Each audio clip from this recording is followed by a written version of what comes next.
안녕하세요. 이번 주가 추석이네요. 가족들끼리 다 모이시면 좋을 건데 이런저런 사정으로 못 가는 분도 계시고 안 가는 분도 계시고 또 그럼에도 불구하고 모이는 분도 계시더만요.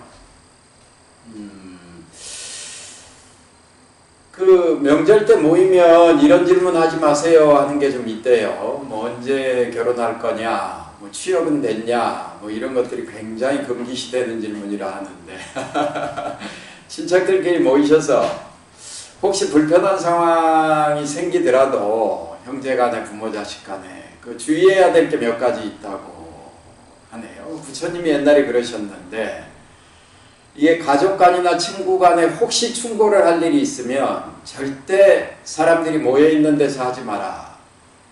그리고 1대1로 조용하게 해라.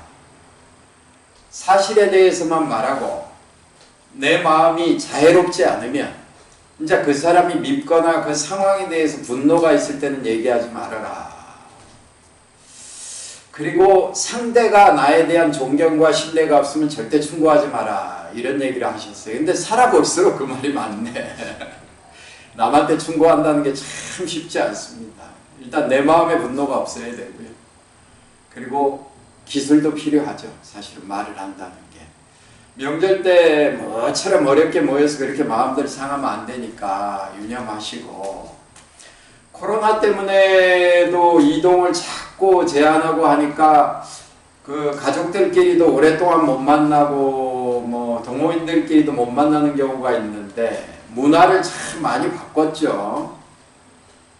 그게 뭐 다들 걱정하는 소리만 하는데 저는 오늘 문득 그런 생각이 들대요. 사람들이 이렇게 좀 떨어져서 생활을 해보면 그간의 우리 모임의 분위기, 그리고 너와 나와의 관계, 너에 대한 나의 기대치, 이런 것들을 한 발 물러서서 바라보는 계기가 될 수도 있겠다.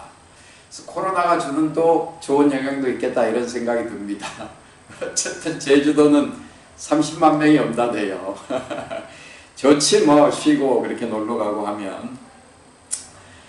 젊어서 돈 많이 벌어 놓으시고, 그래서 그런 때 내가 애들 티켓 끊어주고 같이 가자, 이럴 수 있어야 됩니다. 또 그러지 않은 부모라도 찾아뵈야 되는 게 맞기는 하지만 오늘은 개송 217 500소년 이야기입니다. 부처님이 중림정사에 계실 때 그 성에 큰 축제가 있었던 모양입니다. 옛날에는 우리 무슨 명절 되면 친구들 집 7집을 돌아다니면서 얻어먹고 이런 경우도 있었는데 우리도 축제가 있었죠. 근데 우리는 우리 축제라는 게 어떻게 다 사라져 버렸어요. 그리고 무슨 할로윈 축제니 하는 서양 축제만 남아버렸는데 잘 모르겠대. 우리 추석이나 뭐 이런 것들도 다 우리 축제 아닌가요? 동지나 이런 게. 500명의 아이들이 손에 빵을 들고 기쁜 얼굴과 기쁜 표정과 몸짓으로 가는데 부처님과 제자들이 탁발을 하는데 빵을 안 줬어요. 근데 부처님이 뭘 보셨는지 조금 있다 저 아이들의 빵을 먹게 될 거다 이렇게 얘기를 하시고 어느 나무 밑에 이렇게 가서 좌정하고 계신데 가섭존자가 이렇게 걸어가는데 그 가섭존자를 따라가면서 막 보시를 하더라는 거예요, 빵을. 그러니까 가섭이 우리 스승님이 저 건너편 언덕에 나무 밑에 계신데 거기에 가서 공양을 좀 올리면 어떻겠느냐 하니까 그 소년들이 그리 왔다. 그래서 부처님과 함께 있던 수행자들에게 빵 공양을 올렸다. 그래서 부처님이 개송을 말씀하셨다, 이런 내용인데 그 당시 인도에서는 그 수행자들에게 이렇게 의복, 약품, 그리고 수행처, 그리고 먹을거리 이걸 보시하는 게 아주 일반적이었거든요. 근데 한국에서는 지금 탁발이 안 되잖아요. 그리고 수행자들이 무슨 뭘 이용을 할 때 돈을 내야 되니까 불교 수행자들은 사실 돈을 만지면 안 되는데 그러면 버스도 탈 수 없고 혹시 탁발을 나가도 밥을 못 먹는 경우도 허다할 거고 그래서 별 수 없이 저도 카드를 들고 다니긴 하는데 태국을 갔더니 모든 걸 안 봤대요. 그래 진짜 아무것도 안 가져도 되겠더만. 어떻게 저렇게 보시가 가능할까? 그 당시에 전쟁이 끊기지 않아 가지고 민중들의 삶도 굉장히 척박했을 건데 어떻게 저렇게 보시를 했을까라는 게 제가 되게 궁금했었는데, 그 당시에 주류 종교는 브라만교였죠. 그 사람들은 제사를 통해서 신에게 아부를 하자. 그러면 네가 다음 생에 좋은 데 태어난다. 금생에도 복을 받는다. 이 얘기 많이 들어보신 얘기죠. 지금 모든 종교가 그렇게 얘기합니다. 그래서 제사를 지냈는데 그들은 살아있는 생명체에 피를 바치는 게 제일 훌륭한 제사다. 이래가지고 농경 문화에서 몇천 마리의 소와 염소 이런 것들을 죽였거든요. 그래가지고 대중들이 굉장히 곤란해하죠. 워낙 주류 종교고 힘이 세고 자기들 정신문화 속에 꽉 차지하고 있으니까 이건 아닌데 싶은데 표현은 못하던 시대에 사문이라는 새로운 종교의 흐름들이 일어나게 됩니다. 그게 이제 지금으로 보면 히피족의 원조예요. 우리는 이 히피족이 60년대 월남전 때문에 나왔다 이렇게 얘기를 하는데 사실은 그 원조는 여기서 왔다고 봅니다. 그래서 물질을 추구하지 맙시다. 권력을 추구하지 맙시다. 외향을 추구하지 맙시다. 그래서 뭐 이 겉모양을 꾸민다거나 기름진 걸 먹는다거나 폼나는 걸 입는다거나 이런 문명을 거부한 거죠. 그래서 전부 얻어먹고 이게 그 주는 대로 소박하게 입고 아니면 배기 파는 뭐 나체 파는 옷을 하나도 안 입고 다니지 않습니까? 그러니까 그 당시에는 청동기에서 철기로 넘어갈 때고 전쟁이 끊기지 않아서 조금이라도 남의 걸 더 약탈하고 힘으로써 뺏으려는 그 세상에서 목숨까지 뺏는 그 시기에 주지 않는 것을 갖지 맙시다. 살아있는 생명체를 괴롭히지 맙시다. 이런 룰을 가지고 살아가니까 대중들에게 굉장히 충격적이고 신선했을 것 같아요. 지금도 저는 종교단체가 그래야 되지 않나 싶습니다. 세상은 전부 가지려고 뛰죠. 우리는 플러스 경제를 얘기하거든요. 오늘 뉴스를 보니까 한국형 항공모함이 7조 이렇게 얘기가 나오던데, 그러면 7조짜리를 생산하고 7조짜리를 우리가 소유하면 우리 경제 단위가 그만큼 커지나요? 아마존의 숲을 파괴하고 불질러가지고 거기서 목재를 채취해가지고 뭘 만들면 지구 경제가 플러스 경제가 됩니까?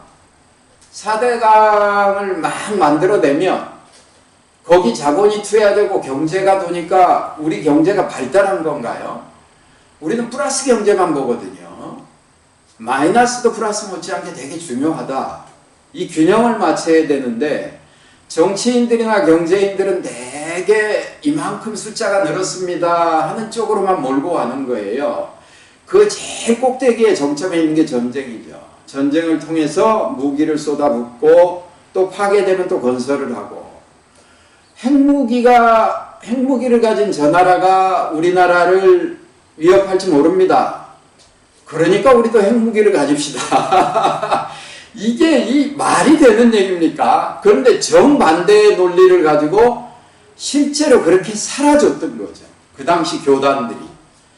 그러니까 대중들이 나도 혹시 이 삶에서 벗어나면 저렇게 편안하게 살 수 있을 거야. 그리고 저 집단들이 커지면 이 세상에 평화가 올 거야. 이렇게 믿었을 것 같아요.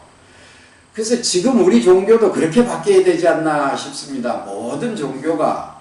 저도 처음 세상에 나와서 대중들하고 만난다고 이렇게 나왔을 때 어쨌든 빵 문제를 해결해야 되니 뭐 전기세도 내야 되고 쌀도 팔아야 되고 어떻게 돈을 벌지? 어떻게 내가 수행자로서 양심을 어긋나지 않고 경제생활을 하지? 이런 게 되게 고민이 많이 되대요. 사실은 그건 뭐 어쩔 수는 없는데, 그런데 우리 시대 대중들도 마찬가지죠. 얼마나 불안합니까, 하루하루가. 이게 뭐 정말로 이게 편치 않죠. 사람이 일생이 편치 않아요. 우리는 어렸을 때 사지를 휘저으면서 뛰어놀고 놀다 할 게 없으면 공부를 하고 중고등학교나 가서 공부했는데 요즘 애들은 막 유치원 때부터 휘둘리고, 그리고 옛날에는 적당한 나이 때 은퇴하면 그저 이렇게 적당히 쉬고 놀고 할 수 있는 게 있었는데 이제 은퇴해도 무슨 치료사업 같은 걸 쫓아서 안 해야 되고, 이게 뭐 도대체 우리가 이게 잘 사라지나요? 물질 문명의 차원으로 보면 옛날에 왕보다 우리가 더 잘 먹고 더 잘 누리지 뭐. 그런데 실제로 그 마음의 행복이라는 문제에 있어서는 안 그렇다는 거죠. 그래서 이렇게 힘든 사람들이 종교 집단을 보면 아, 참 맑습니다. 그리고 저 사람들은 욕망을 추구하지 않습니다. 저 사람들의 집단이 커지면 세상이 정말 평화로워지겠습니다. 그리고 나도 언젠가 이 경제게임에서 은퇴를 하면 먹고 사는 문제에서 은퇴를 해서 적당한 나이가 되면 저런 데 가서 노후를 의탁하고 싶습니다. 이렇게 돼야 되는데 이게 종교 집단마다 자기 몸집을 키운다고 혈안이 돼 있는 거예요. 요즘 그 유명한 정광아인가 하는 분을 보면 그 좀 그런 냄새가 좀 많이 나대요. 제가 뭐 그분의 속내는 잘 모르겠지만 그게 지금 뭐 이 제도화된 종교들의 일반적인 모습이 아닐까.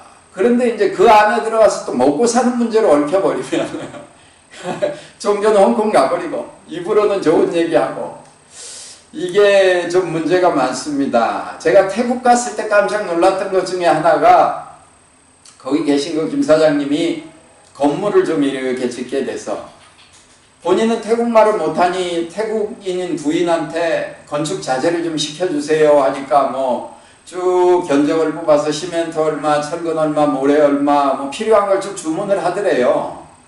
그 주문을 했습니다. 전화를 끊고 이렇게 얘기를 해서 돈이 얼마입니까? 결제를 해야죠. 이렇게 물어보니까 아, 그 사람이 물건 갖고 올 때 계산서 갖고 오겠죠. 이러더라는 거라. 그러니까 흥정을 안 하고 뭐 집 앞에 슈퍼에서 하루 때거리를 사는 게 아니고 건물 몇 동을 짓는 건축자재를 시키는데 흥정을 안 하고 주문을 하더라는 거예요. 그래서 자기가 물어보니까 거래를 해서 뭐 하냐면 그 사람이 받을 가격만 부를 건데 받을 가격만 부를 건데 뭐하러 그거를 물어봅니까? 자기가 들고 와서 얼마 달랍니다 하면 얼마를 주면 되지. 그러니까 이 사람들은 붙이고 빼고 하는 거래가 없다 하대. 물론 방콕처럼 대규모 관광지는 잘 모르겠어요. 제가 같으면 치앙마이에서도 좀 벗어난 시골이니까. 그런데 그 김 사장님 그 다음 얘기가 더 기가 막힌 거라. 이 사람들은 돈을 빌려주고 빌려받을 때도 계약서를 안 쓴다고 하네. 아, 계약서를 안 쓰면 어떡합니까? 그러니까 아니 빌려준 내가 알고 빌렸으면 지가 하는데 쓰면 뭐합니까? 그래서 안 갚으면 어떡하는데요? 이랬더니 아니 없어서 못 갚는 걸 어떻게 하냐는 거라. 갚을 수 있는데 안 갚는 사람이 어디 있습니까? 이런다는 거라. 그 부처님 계율에 주지 않는 것도 받지 말라고 그랬는데 아니 그런 걸 악용하는 사람이 없습니까? 그럼 이렇게 물어봤더니 그게 누가 돈이 있음에도 불구하고 안 갚는다고 생각하면 바로 경찰서에 고발을 한다네요. 증거도 없어. 서류를 안 썼기 때문에, 차용증서를 안 썼기 때문에. 그런데 그럼 경찰이 잡아가서 갚을 때까지 안 풀어준대요. 그러니까 악의적으로 돈을 안 빌려주고 빌려줬다고 고발하는 사람도 없고 정말 일주일 동안 있으면서 단 한 번도 찡그린 얼굴을 본 적이 없고요. 어떤 상황에서도 사람들이 너무 편안하고 행복한 거예요. 그 치앙마이 면방에 가니까 우리 한 50년대, 60년대 정도의 삶의 수준이던데 그럼 그 사람들이 잘 사는 걸까? 우리가 잘 사는 걸까? 이게 좀 진짜 생각해 봐야 되는 문제예요.